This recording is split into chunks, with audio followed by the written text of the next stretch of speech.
اعوذ باللہ من الشیطان الرجیم بسم اللہ الرحمن الرحیم یا ایھا الذین آمنوا اتقوا اللہ وذروا ما بقی من الربا ان کنتم مؤمنین فإن لم تفعلوا فأذنوا بحرب من اللہ ورسولہ وإن تبتم فلکم رؤوس اموالکم لا تظلمون ولا تظلمون۔ اس سے پچھلی آیت کے اندر بھی اللہ تبارک و تعالی نے سود کے متعلق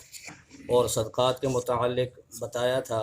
اور سود کے متعلق اللہ کریم نے یہ بتایا تھا کہ جو سود ہیں، سود خور ہیں، وہ کل قیامت کے دن جو ہے خپتی کی حالت میں کھڑے ہوں گے۔ جس طرح جس آدمی کو شیطان چھو کر خپتی بنا دیتا ہے، مخبوط الحواس بنا دیتا ہے، تو اس طرح جو سود خور ہے وہ کل قیامت میں جب کھڑا ہوگا تو وہ خپتی ہوگا، یعنی لڑکھڑاتے ہوئے کھڑا ہوگا، وہ اپنے قدموں پہ کھڑا نہیں ہو سکے گا۔ اس کی بنیادی وجہ یہ تھی کہ انہوں نے تجارت کو سود کی طرح کہا تھا کہ تجارت بھی تو سود کی طرح ہے، حالانکہ قانون یہ تھا کہ اللہ تعالیٰ نے تجارت کو حلال کیا تھا اور سود کو حرام کیا تھا۔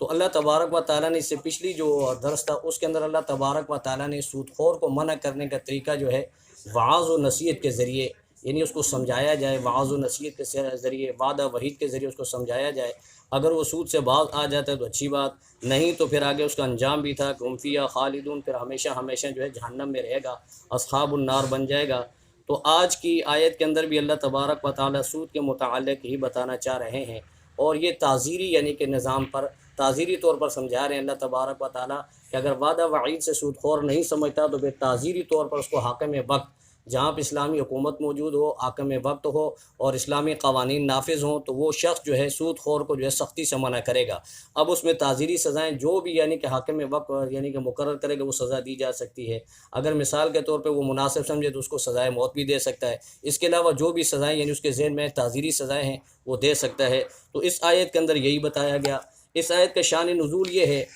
کہ مکہ کے اندر دو بڑے قبائل تھے، ایک طائف کا قبیلہ تھا بنو ثقیف، اور دوسرا مکہ کے اندر ایک قبیلہ تھا بنو مخزوم۔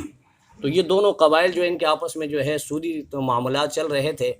اب اللہ تبارک و تعالیٰ نے جب مکہ کے اندر اسلام کا سورج طلوع ہوا اور اسلام آیا تو بنو مخزوم والے سارے کے سارے مسلمان ہو گئے، بنو ثقیف والے جو ہے مسلمان نہیں ہوئے تھے۔ تو انہوں نے بنو ثقیف والوں کے کچھ معاملات تھے سودی بنو مخزوم کے ساتھ، تو انہوں نے مطالبہ کیا کہ جی آپ ہمارا سود ادا کریں۔ تو بنو مخزوم والوں نے کہا کہ نہیں جی ہم تو ایمان لے آئے ہیں، اب ہماری اسلامی کمائی جو ہے ہم سود پر اس کو خرچ نہیں کریں گے، لہٰذا ہم سود نہیں دیں گے۔ تو یہ قضیہ جو ہے اس وقت حاکم وقت جو اس وقت کا حاکم تھا یعنی مکہ کا، وہ حضرت معاذ رضی اللہ تعالیٰ عنہ اور ایک روایت میں آتا ہے عطا بن اسید رضی اللہ تعالیٰ عنہ تھے۔ تو ان کے پاس جب یہ قضیہ پہنچا تو انہوں نے یہ جو ہے خط لکھا حضور علیہ الصلوۃ والسلام کی طرف۔ اس وقت آپ صلی اللہ علیہ وسلم مدینہ منورہ میں تھے، تو آپ علیہ الصلوۃ والسلام کے پاس خط بھیجا کہ یہ دو قبائل آپس میں یہ مسئلہ ہے ان کا، تو ان کا کیا کیا جائے، اس کے بارے میں آپ کا کیا فیصلہ ہے۔ تو اس وقت قرآن کی یہ آیت نازل ہوئی،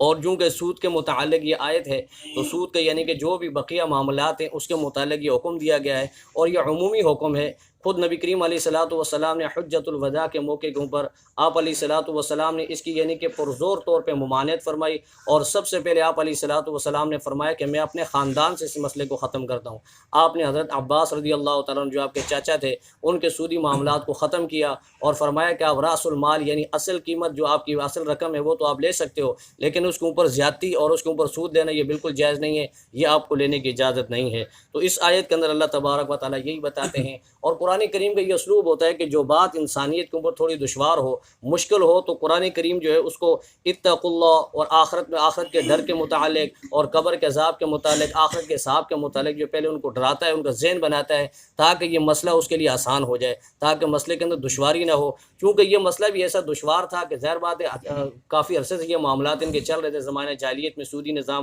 تو اب جب اللہ اسلام کا حکم آئے کہ سود حرام ہے اور سودی معاملات کو چھوڑ دیا جائے، تو یہ ظاہر بات انسان کی طبیعت کو تھوڑا شاک اور یعنی کہ دشوار تھا۔ تو اس لیے اللہ تبارک و تعالیٰ نے یہ قاعدہ کتنا خوبصورت انداز سے اللہ پاک نے فرمایا کہ اے ایمان والو، اگر تم ایمان والے ہو تو اتقوا اللہ، اللہ سے ڈرو۔ ٹھیک ہے، جو اللہ تبارک و تعالیٰ حکم دے اللہ کے حکم کو من و عن تسلیم کر دو۔ اس میں نقصان ہو دنیاوی تو اس نقصان کو نہ دیکھو، بلکہ اخروی فائدے کو دیکھو کہ آخرت میں کیا فائدہ ہے اس کا، اللہ کے حکموں کو پورا کرنے کا آخرت میں کیا کیا فائدہ ہوگا وہ وہاں جا کے پتہ چلے گا۔ تو اسی لیے اللہ تبارک و تعالیٰ اتقوا اللہ سے قرآن آیت کا آغاز کیا، فرمایا کہ یا ایھا الذین آمنوا، اے ایمان والو، اتقوا اللہ، اللہ سے ڈرو، وذروا اور چھوڑ دو، ما بقیہ من الربا وہ سود جو باقی ہے، یعنی بقیہ جو سود ہے آپ کی رقموں کے اوپر آپ اس سے وہ نہ لو، آپ کا جو بقیہ مال ہے رأس المال اصل مال ہے، اصل قیمت ہے، وہ آپ کو مل جائے گی، ان کنتم مؤمنین اگر تم حقیقتاً ایمان والے ہو، اگر حقیقی ایمان والے ہو تو یہ بات یاد رکھو جو اللہ کا حکم آ چکا ہے اس حکم کے اوپر من و عن عمل کرنا ہوگا۔ اب مثال کے طور پہ اگر کسی نے سود کے اوپر جو رقم دی ہے اس کی دو صورتیں سود کی، اب ایک تو سود خور وہ ہوتا ہے جو سود کو حلال سمجھ کے کھا رہا ہوتا ہے، تو اس کے متعلق تو تمام علماء کا اور امت کا پورا قرآن شریعت کا یہی حکم ہے کہ وہ مرتد ہے، ایسے مرتد کا مال ضبط کر لیا جائے گا اور ایسے شخص کے مال کو یعنی کہ بیت المال کے اندر جمع کر دیا جائے گا۔ دوسرا شخص وہ ہے، اب اس کے یعنی کہ جو مثال کے طور پہ اب اس نے اگر سود کو حلال سمجھا ایمان لانے کے بعد، ایمان قبول کرنے کے بعد یہ سمجھا سود حلال ہے، تو اب اس نے جو مال یعنی کہ اس کے بعد حلال، یہ جو سمجھ رہا تھا کہ سود حرام نہیں تھا بلکہ حلال، اسلام لانے کے بعد، تو اب اس کی دو صورتیں ہیں۔ ایک صورت یہ ہے کہ اس سے پہلے جو مال اس نے کمایا تھا وہ سارے کا سارا جو ہے اس کے ورثہ کے اندر تقسیم ہو جائے گا، اور اس یعنی کہ اس مسئلے کے بعد کہ وہ سود کو حلال سمجھتا تھا، اس کے بعد چونکہ ارتداد آیا اس کے اندر، تو اب اس کا جو مال سود کے یعنی کہ ارتداد کے بعد اس نے حاصل کیا وہ بیت المال کے اندر جمع کر دیا جائے گا۔ اور اگر مثال کے طور پہ وہ سود کو حلال تو نہیں سمجھتا بلکہ سود سے باز بھی نہیں آتا اور جتھا بنا کے حاکم وقت کے سامنے کھڑا ہو جاتا ہے، لڑائی کرتا ہے، تو ایسے لوگوں کو باغی کہا جاتا ہے، اور ان کا مال بھی ضبط کر لیا جائے گا اور بیت المال کے اندر جمع کر دیا جائے گا اس وقت تک جب تک یہ حضرات توبہ نہیں کر لیتے۔ اگر توبہ کریں گے تو پورا مال ان کو واپس مل جائے گا، اگر توبہ نہیں کریں گے تو بیت المال کے اندر ہی رہے گا۔ اس میں ایک بات اور بھی یاد رکھیں کہ اگر مثال کے طور پہ کسی نے سود کو حلال سمجھتا ہے یا سود کے خلاف جو ہے وہ جتھا بنا کر میدان میں اترتا ہے، تو ایسے لوگوں کے خلاف جہاد کرنا ضروری ہے۔ ابو بکر صدیق رضی اللہ تعالیٰ عنہ نے بھی زکوٰۃ نہ دینے والے لوگوں کے خلاف جہاد کیا تھا، اور انہوں نے زکوٰۃ کا انکار نہیں کیا تھا بلکہ انہوں نے یہ کہا تھا کہ ہم اس زکوٰۃ کو جو ہے بیت المال کے اندر جمع نہیں کریں گے، ہم اپنے طور پر ادا کریں گے۔ تو ابو بکر صدیق رضی اللہ تعالیٰ عنہ ان کے خلاف جہاد کیا تھا۔ اور یہ بات بھی یاد رکھیں گے صرف فرائض کا ہی منکر کافر نہیں ہوتا، مرتد نہیں ہوتا، بلکہ بسا اوقات ایسا بھی ہوتا ہے کہ سنت کا مرتد بھی کافر ہو جاتا ہے۔ مثال کے طور پر اگر کسی علاقے کسی جگہ کے اندر اذان دینے والا کوئی نہ ہو، مسلمانوں کا علاقہ اور وہاں اذان نہیں دے رہے اور اذان پہ انہوں نے پابندی لگا دی اور اذان نہیں دی جا رہی، تو ان کے خلاف اعلان جہاد ہوگا۔ یا مثال کے طور پہ کوئی ایسا گاؤں ہے جہاں پر جو ہے ختنہ نہیں ہو رہا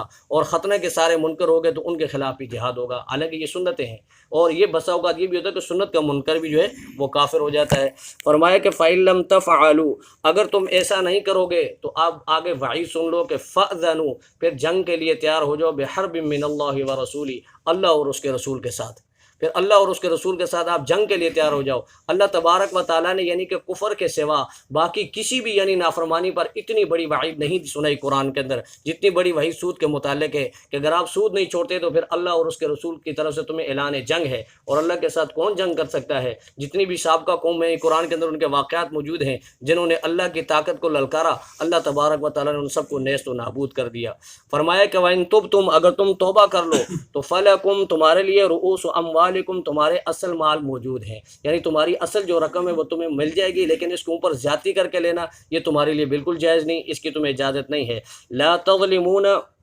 نہ تم ظلم کرو ولا تظلمون اور نہ تم پر ظلم کیا جائے گا، یعنی تم ظلم یہ نہ کرو کہ جو اسلام لانے کے بعد جو آپ کا اصل مال ہے اس سے اوپر زیادہ رقم لو، اور تم پر بھی ظلم نہ ہوگا کہ اسلام لانے کے بعد جو تمہاری اصل رقم ہے اس میں بھی کمی کر دی جائے، ایسا نہیں ہوگا۔ جو تمہاری اصل رقم ہے وہ تمہیں واپس مل جائے گی اور اس سے اوپر تمہارے لیے جائز نہیں ہے۔ اور وَإِن كَانَ ذُو عُسْرَةٍ اگر قرض دار بیچارہ وہ تنگ دست ہے اور اس کے پاس ابھی قرضہ دینے کی یعنی کہ گنجائش نہیں ہے تو اس کو مہلت دینی چاہیے۔ فَنَظِرَةٌ إِلَىٰ مَيْسَرَةٍ تو اسے مہلت دو کشائش تک اور یعنی کہ آسودگی تک اس کو مہلت دو کہ اس کے حالات درست ہو جائیں اور وہ اپنا قرضہ آسانی کے ساتھ ادا کر دے۔ وَإِن تَصَدَّقُوا فَهُوَ خَيْرٌ لَكُمْ اگر تم اس قرضے کی رقم کو صدقے کے طور پر اسے دے دو تو یہ تمہارے لیے زیادہ بہتر ہے، ان کنتم تعلمون اگر تم جانتے ہو۔ تو اس کی بھی بہت بڑی فضیلت ہے کہ قرض خواہ کے ساتھ جو بیچارہ قرض دار ہے اس کے ساتھ یعنی کہ مہلت دینا، اس کے ساتھ آسانی کا معاملہ فرمانا، یہ قرآن و شریعت کی روشنی میں بہت بڑی فضیلت کی بات ہے۔ اللہ کے نبی صلی اللہ علیہ وسلم کی حدیث ہے،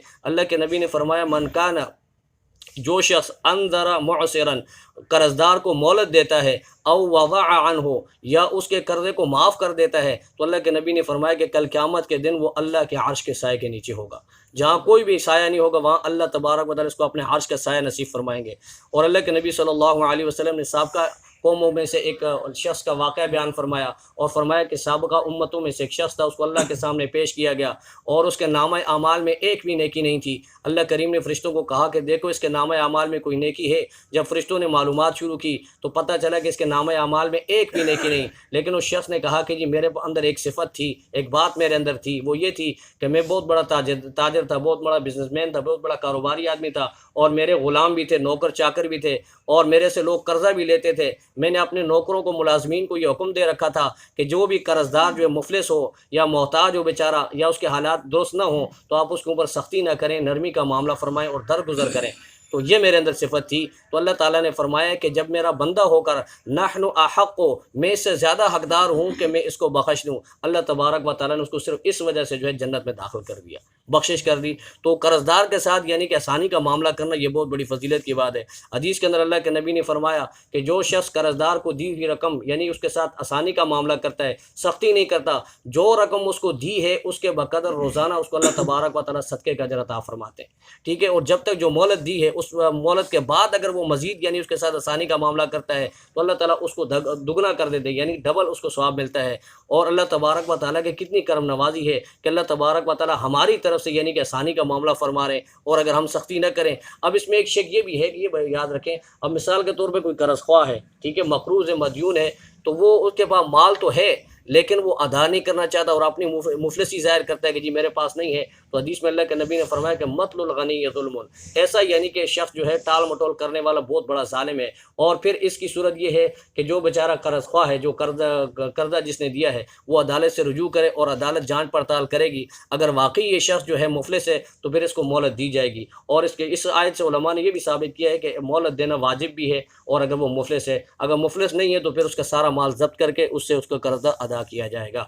واتقوا یوما ترجعون فیہ الی اللہ، اور ڈرو اس دن سے ترجعون فیہ الی اللہ، جس دن تم سب کو اکٹھا کر کے اللہ کے سامنے حاضر کیا جائے گا، تم اللہ کی طرف یعنی کہ پھیرے جاؤ گے۔ ثم توفا، پھر بدلہ دیا جائے گا، کل نفس، ہر نفس کو، ما کسبت، اس کے کیے کا، وہم لا یظلمون، اور اس پر ظلم نہیں ہوگا۔ یہ قرآن کریم کی سب سے آخری آیت ہے جو حضور علیہ الصلوۃ والسلام کے اوپر نازل ہوئی۔ اس کے بعد آپ علیہ الصلوۃ والسلام ایک روایت میں جو ہے 21 دن کے بعد آپ علیہ الصلوۃ والسلام پردہ فرما گئے، اور ایک روایت میں آتا ہے کہ 9 دن کے بعد، اور ایک روایت میں 3 دن کا تذکرہ بھی ملتا ہے۔ اس سے پہلی جو آیت تھی، جو آخری آیت تھی، وہ الیوم اکملت لکم دینکم تھی، کہ آج کے دن میں نے تمہارا دین مکمل کر دیا۔ اور یہ آیت آخرت کے متعلق ہے کہ آخرت سے ڈرتے رہو، چونکہ یہ دین کے اندر احکامات بھی ہیں، اوامر بھی ہیں، نواہی بھی ہیں، تو ان تمام کو سامنے رکھ کے اللہ سے ڈرتے رہنا اور ان تمام چیزوں کو پورا کرنا۔ اگر پورا نہیں کرو گے تو کل قیامت میں ذرے ذرے کا حساب ہوگا۔ ثم توفا کل نفس ما کسبت وہم لا یظلمون، پھر تم پہ وہاں ظلم نہیں ہوگا۔ تو اللہ تبارک و تعالی ہم سب کو اپنے احکامات پر عمل کرنے والا بنائے، اور اللہ تبارک و تعالی ہماری مسلم سوسائٹی ریاستیں جتنی بھی ہیں، اللہ کریم ان سب کو اس سود کی لعنت سے بچائے، اور ہر مسلمان کو سود کی لعنت سے بچائے۔ وآخر دعوانا ان الحمد للہ رب العالمین۔ اللهم صل على سيدنا ومولانا محمد وعلى آل سيدنا ومولانا محمد وبارك وسلم۔ ربنا تقبل منا انك انت السميع العليم وتب علينا انك انت التواب الرحيم، وصلى الله تعالى على خير خلقه محمد وعلى آله وصحبه اجمعين۔